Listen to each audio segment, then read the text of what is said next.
Namaskar. Today we are on day 9 of our journey. So, a few people have written in asking about how can we be successful in our life? What are the things we need to do to achieve success? Now, if you look at this from the worldly point of view, there are a lot of answers that people will tell you. You have to have discipline in life. You should be able to focus on your activity and put in hard work.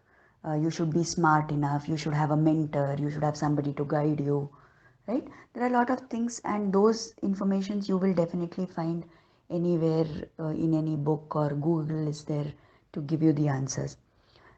What I want to explain is something from the spiritual point of view. Now, what happens is, for any kind of success in our life, we need to have three factors. One is the effort that we put in. Second is the influence of prarabdha will be there, the past actions, whatever we have done, the results of those, and the grace of God. So these three factors will influence how successful we are. Now, what we generally do is we put in that 1/3 of effort. In the sense, we only put in effort.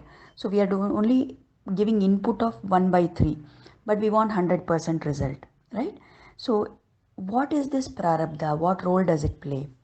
Whatever actions I have done in my past janmas, in all the previous births I have taken, then there are certain results that have accumulated because of that. So that whole bag of accumulated results is called as sanchit karma. And from that sanchit karma, little part that is given to me to experience and complete in this birth is called as prarabdha. Now, if I have done good deeds in my past lives, I will have accumulated lot of punya. Now, because of that punya or merit, I will be experiencing sukha or happiness in this life. Now, if I have done lot of bad things in past janmas, I will have accumulated lot of papa. As a result of that, I will be experiencing unhappiness or dukkha in this life. Now, sometimes we think, no, we have seen also that what is this? This person is so good and kind and nice, and why only bad things are happening? In fact, sometimes we think that okay, bad people only seem to be prospering and doing well, and good people are suffering.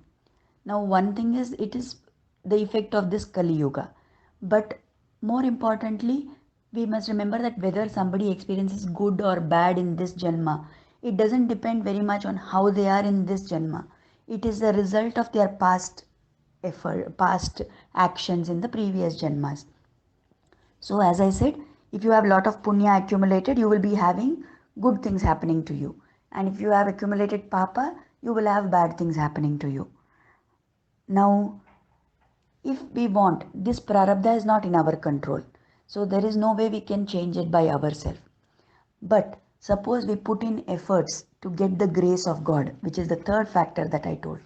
Now this God's grace will take care of us in such a way that many times the intensity of that prarabdha may also come down. So not only you will get God's blessings which will help you to do well, but also the intensity of your prarabdha will come down, because of which also you can do better in your life. So it is important from even for success in our life, even though it may be materialistic world or it may be in the spiritual world. If we want to succeed and we want to do well, then it is important to do sadhana or spiritual practice for that purpose also. Now, sometimes what happens is, even though we may be doing some amount of spiritual practice, we may feel that, okay, I'm not getting anything out of that. Now, another factor that comes as a hindrance in our in our success in life is whether there are certain spiritual problems that we are facing. I have mentioned about this spiritual problem in some previous audio. Um, the thing to remember is that many times spiritual problems in today's world come because of unsatisfied ancestral souls, the atripta atmas of our purvajas. Those are responsible for causing distress in our life. Now, why does this happen? Because we are not, in today's times, we are not able to do the shraddha, the paksha, and all the rites which are to be done for the departed souls. Many people don't do them at all. Some people do, but they may not be doing with shraddha. Sometimes you want to do with shraddha and everything you are doing, but you can't guarantee that the items which you are using, the samagri, are pure enough, or that the purohit who is doing the puja, that person is of a pure mentality. So for whatever reason, it may happen that the ancestral souls don't get this nutrition that has to come from the shraddha. So then they are unsatisfied and they cannot proceed to the further loka where they have to go. So then they will try to draw your attention to their distress by causing problems in your life, right? So if you have, we have a remedy to fulfill the desires of these ancestral souls. Then for that there are certain rituals which are recommended sometimes, but then only an expert in spirituality can tell you those rituals, and you will have to do it in that manner. But the basic thing that all of us definitely can do is to chant one specific mantra, which is the mantra of Lord Dattatreya. I think we all know about Datta or Dattatreya. He is the combination of Brahma, Vishnu and Shiva. So when you pray to Dattatreya, Dattatreya is the deity who keeps all these Atmas in his control. So by praying to Dattatreya, by doing japa of Lord Dattatreya, it is possible to overcome the problems which are because of unsatisfied ancestral souls. So if it is that such kind of spiritual problems are the obstacle to your success in life, they are the ones which are responsible for your problems, then it can happen that by doing this japa, those problems will be resolved. So you will find that you are doing better.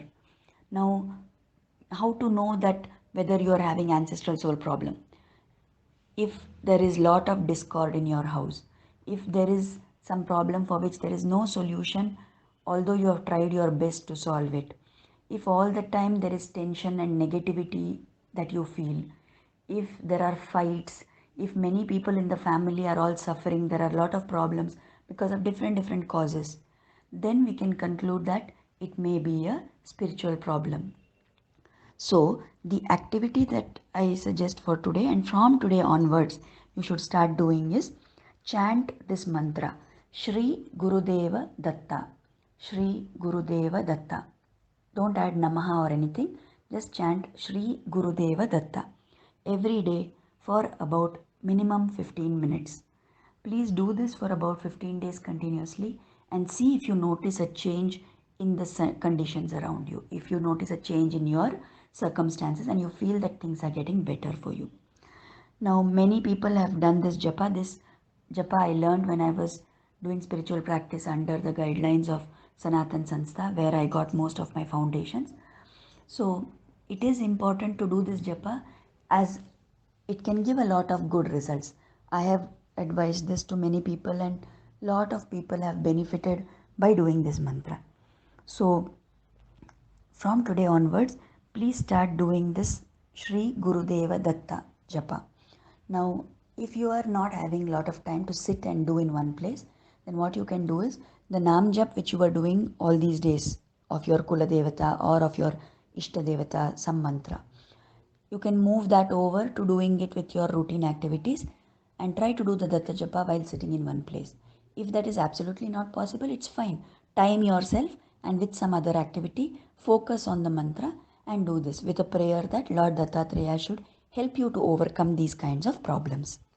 So I hope that whatever we have learned today, Lord Krishna will help us to put into practice and guide us throughout this journey. Namaskar.